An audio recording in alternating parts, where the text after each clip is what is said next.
হরে কৃষ্ণ। ভাদ্র মাসের শুক্লপক্ষের পার্শ্ব পরিবর্তনী একাদশী।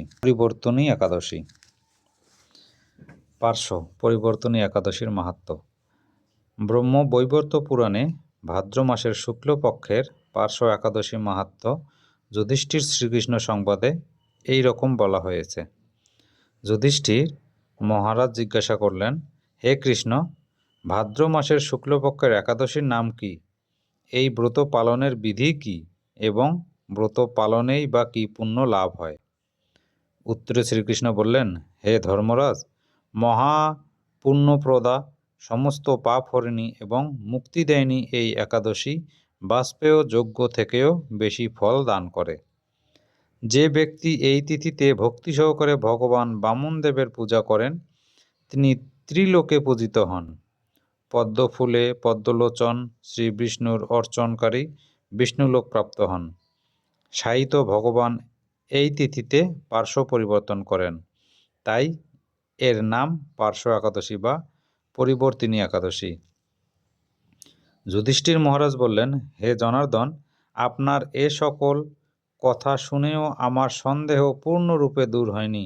হে দেব, আপনি কিভাবে শয়ন করেন, কিভাবেই বা পার্শ্ব পরিবর্তন করেন, আর চাতুর্মাস্য ব্রত পালনকারীর কি কর্তব্য এবং আপনার শয়নকালে লোকের কি করণীয়, এসব বিষয়ে বিস্তারিতভাবে আমাকে বলুন। আর কেনই বা দৈত্যরাজ বলিকে বেঁধে রাখা হয়েছিল তা বর্ণনা করে আমার সকল সন্দেহ দূর করুন। শ্রীকৃষ্ণ বললেন, হে রাজন, দৈত্যকুলে আবির্ভূত প্রহ্লাদ মহারাজের পৌত্র বলি আমার অতি প্রিয় ভক্ত ছিল। সে আমার সন্তুষ্টি বিধানের জন্য গো ব্রাহ্মণ পূজা ও যজ্ঞাদি ব্রত পালন করত, কিন্তু ইন্দ্রের প্রতি বিদ্বেষবশত সকল দেবলোক সে জয় করে নেয়। তখন দেবতাগণ সহ ইন্দ্র আমার শরণাপন্ন হয়েছিল।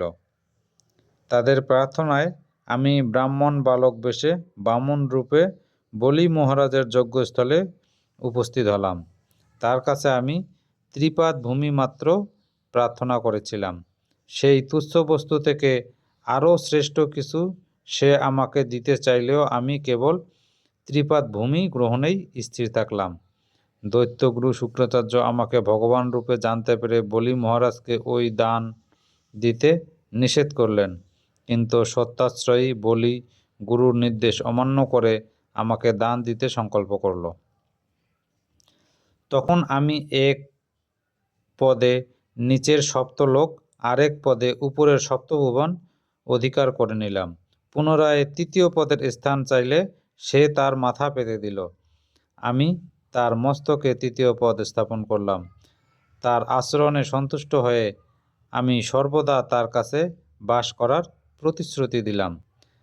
ভাদ্র শুক্লপক্ষীয় একাদশীতে ভগবান বামনদেবের এক মূর্তি বলি মহারাজের আশ্রমে স্থাপিত হয়। দ্বিতীয় মূর্তি ক্ষীরসাগরে অনন্তদেবের শয়নকূলে একাদশী থেকে উত্থান একাদশী পর্যন্ত 4 মাস শয়ন অবস্থায় থাকেন। এই 4 মাস যে ব্যক্তি নির্দিষ্ট নিয়ম ব্রত বা জপ তপ ব্যতীত দিন যাপন করে সেই মহামূর্খ জীবিত থাকলেও তাকে মৃত বলে জানতে হবে।